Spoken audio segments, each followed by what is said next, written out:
For many travelers, identification feels like the simplest part of flying. You bring your passport or ID, show it when asked, and move on. In 2026, that assumption causes more problems than most people realize. Airports and airlines are enforcing identification rules more strictly, more consistently, and earlier in the travel process. Many travelers are surprised to learn that having an ID is not always enough. How that ID is presented, its condition, its validity period, and how it matches booking information now matter more than ever.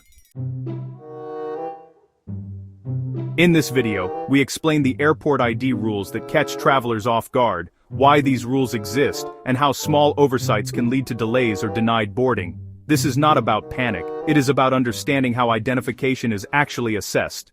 Why ID rules feel stricter in 2026. Airlines are responsible for verifying passenger identity before boarding. If an airline transports a passenger who is later refused entry, the airline can face penalties and costs. Because of this, airlines now verify ID with more care, especially on international routes. This has led to more frequent document checks, closer inspection of ID condition, stricter name matching, earlier intervention. Many travelers are affected not because their ID is invalid, but because it does not meet current enforcement standards. Rule 1. ID condition matters more than people expect. An ID does not need to be expired to cause problems. In 2026, airlines and border authorities increasingly reject IDs that are visibly damaged, excessively worn, bent or cracked, missing security features. Passports with loose covers, water damage, or faded information are especially problematic. Even if the ID is technically valid, staff may refuse boarding if they cannot confidently verify its authenticity. Rule 2. Name matching must be exact. One of the most common ID-related issues involves name mismatches. Airlines now enforce exact name matching between the booking, the boarding pass, the ID. Small differences can cause delays, including missing middle names, shortened first names, spacing, or spelling variations. In 2026, automated systems flag inconsistencies earlier. What was once resolved informally now often requires manual review, which can delay boarding. Rule 3. Expired ID is not the only problem. Many travelers check expiration dates and assume they are safe. However, ID validity is more complex. For international travel, many destinations require passports to be valid for 6 months beyond entry, the entire duration of stay, or even a specific period after departure. A passport that is valid today may still be unacceptable for travel. Airlines enforce destination rules strictly because responsibility falls on them.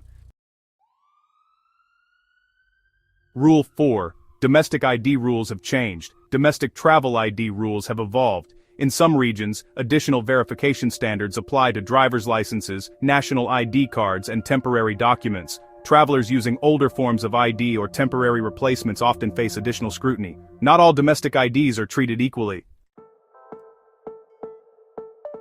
Rule 5.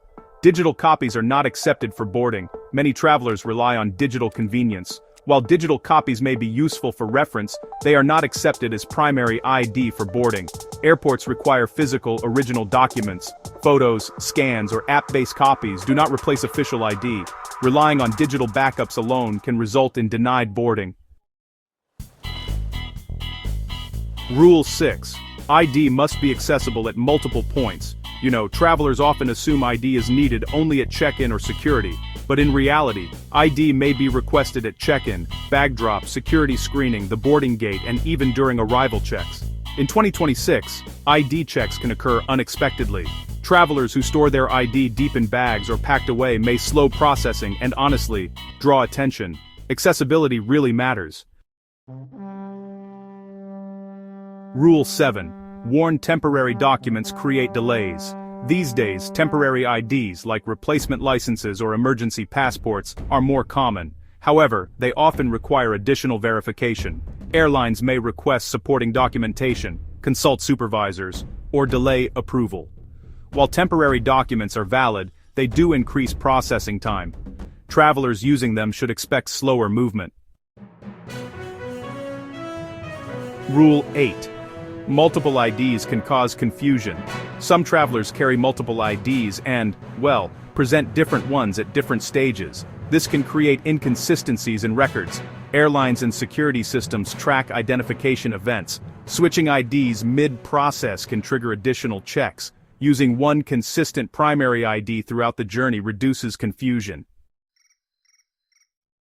Rule 9. Unabhängigkeit.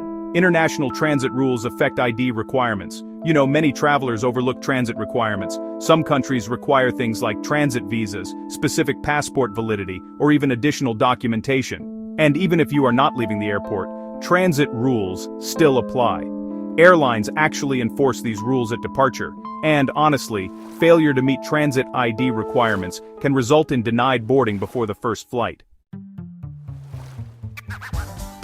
Rule 10. Assistance does not override ID rules. Senior travelers and passengers requiring assistance sometimes assume there's a bit more flexibility, but assistance services do not change ID requirements. All travelers must meet identification standards, regardless of age or need. Assistance, after all, helps with movement, not compliance. Why these rules catch travelers off guard. Most travelers, rely on past experience. ID rules used to be flexible and issues were often resolved informally. In 2026 though, automation has increased, penalties are stricter, and enforcement is consistent. What once depended on discretion now depends on systems. How prepared travelers handle ID correctly. Prepared travelers, well, they check passport validity early, make sure names match, replace damaged IDs, carry original documents, keep ID accessible, and verify transit requirements. These steps honestly reduce surprises. What happens when ID issues arise? When an ID issue is identified, airlines may delay boarding, escalate to supervisors, or even deny boarding. These decisions are rarely personal, they are procedural. Once a flight is close to departure, options become limited. Final reminder, most ID-related problems are not about missing documents, they're about assumptions. Assumptions that ID condition does not matter. Assumptions that names do not need to match exactly. Assumptions that rules have not changed. In 2026, those assumptions no longer hold. Updating how you think about ID helps you move through airports with confidence and clarity. In the next video, we'll explain why boarding passes are sometimes rejected even when flights are on time.